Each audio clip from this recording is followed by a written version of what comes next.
What up, everybody? DJ Nubis here with you on the Metal Tavern Radio podcast, doing another movie review.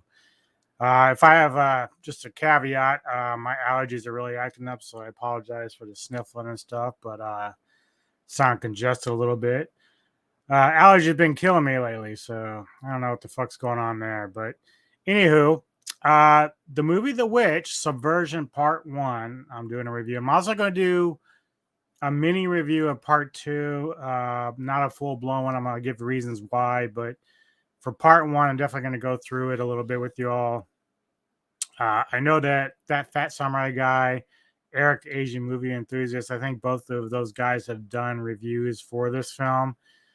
Have not sat and watched those reviews in full, but they have talked about it, so it piqued my interest a little bit. Eric always has a lot of great Asian, Korean movies that he talks about. I have to really kind of dive in because he has a lot of knowledge there, a lot of great reviews, and I just haven't been able to keep up with everything.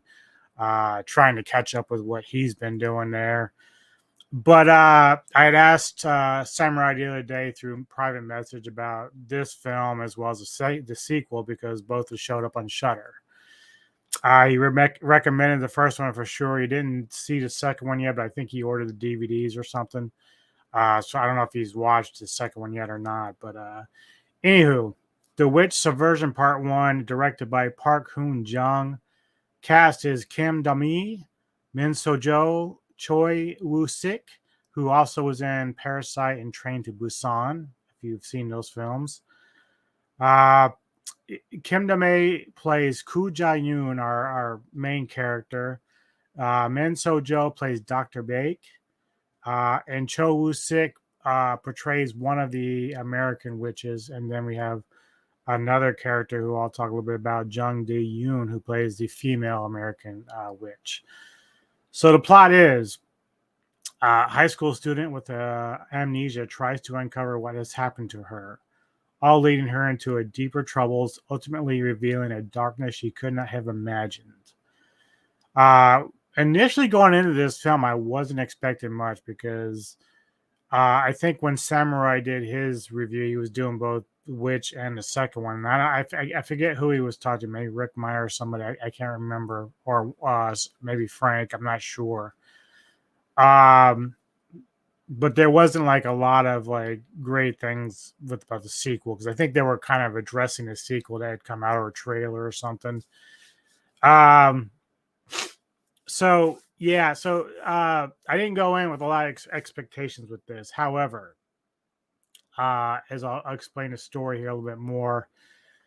Basically, Koo Ya-jun, she's basically, as a kid, we start the movie as a kid, and she's basically on the run after like this bloodbath at this. It almost looks like an orphanage, right? So we see Dr. Baek show up.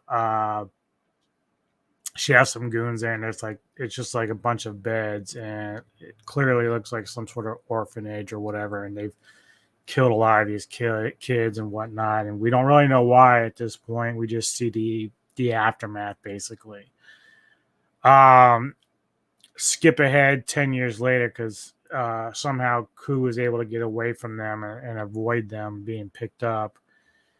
So 10 years later, we find that she's with this normal farming family. They have a farm and some cows, and they just live ordinary lives. Now the father did find Koo out in the field, and she was all bloody and whatever, so you took her in. We don't really get much between that 10-year period. But now she's like a teenager, and in school she has a good best friend, and they have a lot of fun together, and her friend's father's one of the local policemen, and we also learned that the mother is ill with dementia, and the father's not doing too hot either, but he's still able to walk around and work a little bit. Then kind of fast forward again, where her best friend is all about technology and keeping up with what's on TV and what's popular. So there's something sort of like American Idol over there in Korea, and her friend says, you need to try out for this. And eventually Ku does, and she's singing, and she actually wins the early rounds to gain a little more momentum to win this thing. And it's at this point that we find out that the people that were kind of looking forward 10 years earlier are now alerted to her presence again, because she performs what she calls a magic trick where she's levitating the microphone. And it's all part of what the auditioners are asking the participants to do, like, what special things can you do, and this is something that she does. We know she has some sort of secret, we just don't know what it is to the fullest extent. um it is interesting because Ku has this like innocence about her, and you see there she just looks like a very playful, innocent gal, and but she has this dark past. And there comes a point early in the film where they catch up to where she's at her farm. And we see multiple people trying to track her down. One of them, both group leaders basically are from the past. And eventually they come one night, at least, well, there's a couple, both groups. So the first group shows up. I forget the lead guy in that one. I think, even though his real name is not Choi, I think that's what his character name was.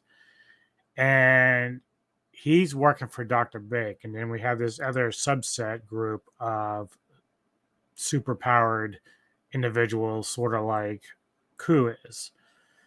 So Choi shows up with his guys, and they're gonna, they've got her by gunpoint inside the house, and she keeps telling them that she's not the person they're looking for. And to prove it, one of the guys, the thugs, is gonna say, "Well, you're gonna prove it," because another one of the henchmen has her best friend with a knife at her throat, and he starts cutting. And at this point, it goes all like, Born Identity type shit, because Ku starts like quickly disengaging people from their guns and shooting them fast and done. And she also has a lot of strength, like a lot of strength. She literally picks this dude up, pins him against the fucking wall, and just basically skull crushes him, right? And of course, at this point, her friend's like freaking out a little bit, doesn't know how to react. They did not know this about her, although we find out later that the parents did a little bit know about some of this, because of during that 10-year period, she showed signs of violence. The plot, as the design is not new, but it's well executed, really, really well executed. So I had no problems with, being similar to other stuff that I've seen in the past with other films. It just comes off very well. Acting's top notch. One thing I will say about the two American witches, now there's a foursome basically, but the two main ones I mentioned earlier, with Choi, this guy here. Now he is really cool because his character reminds me a lot of Kazuki Kitamura from Godzilla Final Wars. So excuse me, yes, Godzilla Final Wars, where he played it. Kazuki played an alien. He was kind of goofy, but he was like a badass, and this is how Choi does his character in that kind of fashion. He knows he's a badass. He's got superpowers, uh, but he's not afraid. He's very arrogant. And same thing with his counterpart, Jung Da Young, who plays the American version of the witch. And her character is just one of those characters you just love to hate, because she's got the bitchiness about her, but again, the arrogance is there. But I really felt like Choi stood out a lot in this film, just based upon that. Even though I thought everybody did a great job, like everyone was convincing in their roles. Special effects were great. The gore was good. The fight choreography is really good. I know when I talked to Samurai before watching this, he mentioned that the movie starts off kind of slow, but then gets heated up and going to the end, towards the end. And he's right. It's probably about an hour. Like it's a 2 hour movie. I would say about hour and 10, 15 minutes is when it starts to really pick up. I will say this, that it wasn't a problem for me. Usually slow burn movies up to that point can kind of hurt a film. I don't think it hurt this film at all. I gave it a sense of development for the characters. You got to know them a little bit better, some backstory, and it's actually important when you have different people you're trying to focus on at the same time, which is good. So it was much needed as far as this role or as this movie's concerned, as far as setting it up. Um, the best thing about this film is there's a twist. I did not see it coming at all. And I'm not going to give away too much away because I want people to check this out. But it had me fooled. Usually you can see things coming a mile away. I mean, you knew that somebody was a badass, but then like you just didn't know that this was going to happen. Like that's the greatest thing about this film. And when it happens, you're like, oh fuck, So it's one of those great things. Uh, yeah, so I'm not going to give any more away on that on part one here because really it's a really good film. I actually just ordered it on DVD. It's a really, really good film. Now I'm going to talk a little bit about part two. I didn't want to do a full blown review of part two because uh, it's a good companion piece to part one because it does tie you in with part one. My biggest problem though with part two is what they've done is they've taken a good structure with your powered beings, like like the way their combat is, it's more like, okay, yeah, they're stronger than most humans and everything like that, but at the same time it still kept it on a grounded level, like it wasn't super crazy.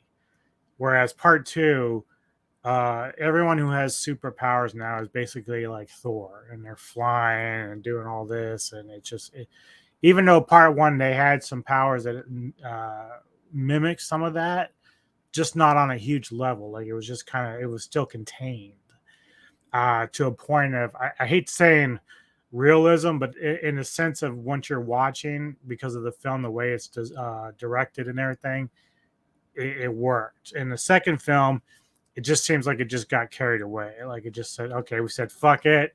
We're just going to make everyone just really crazy good. And, even though the kill scenes are cool in the second one, they're too fast. And I don't know. I liked it better when they were a little bit more grounded and structured to the point that they could still see a lot more hand to hand combat in terms of just being on the ground. Like there's a few in there, but they really CGI'd the fuck out of the second one, and so it does kind of hurt the film in that respect.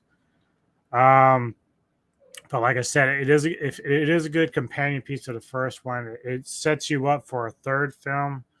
It's still directed by Yoon, so whether or not he's going to do a third one, I'm not sure, but chances are he will because it does set up for another one.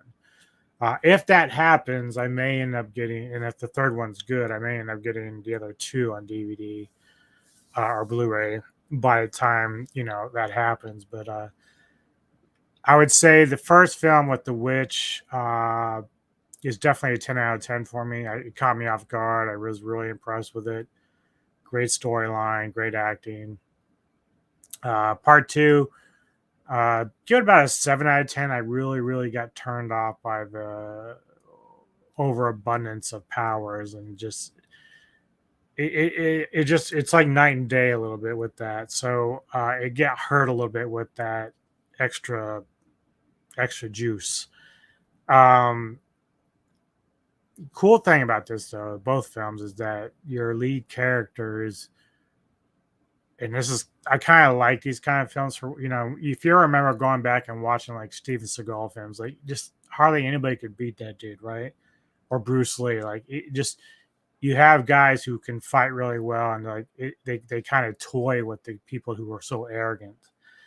And so what I like about these two films is that your main characters, once they get rolling, man, you can't fuck with them. Like, you might try, and then the expressions on the opponent's face when they realize they just done fucked up and they fucked up the wrong person, uh, is priceless. That's what makes these films work for me a lot, especially the first one. Uh, that whole twist again, just oh my god, it's crazy. Um, yeah, so 10 out of 10 for the Witch One Part One, and 7 out of 10 for Part Two. Massive thanks to both Eric, the Asian movie enthusiast, as well as Fat Samurai Guy, for enlightening me to this. Even though it took me a while to get around to it, had it not shown up on Shudder, I may never watched it. Just because, like I said, I wasn't going in expecting much, so obviously I was waiting for it to show up somewhere, and it did. And so I was pleasantly surprised. I'm not saying that two sucks all that much. There's some issues with it that I've got compared to the first film. Uh, but yeah, I explained that. So great film for The Witch Subversion Part One, and thank you all for checking out this review.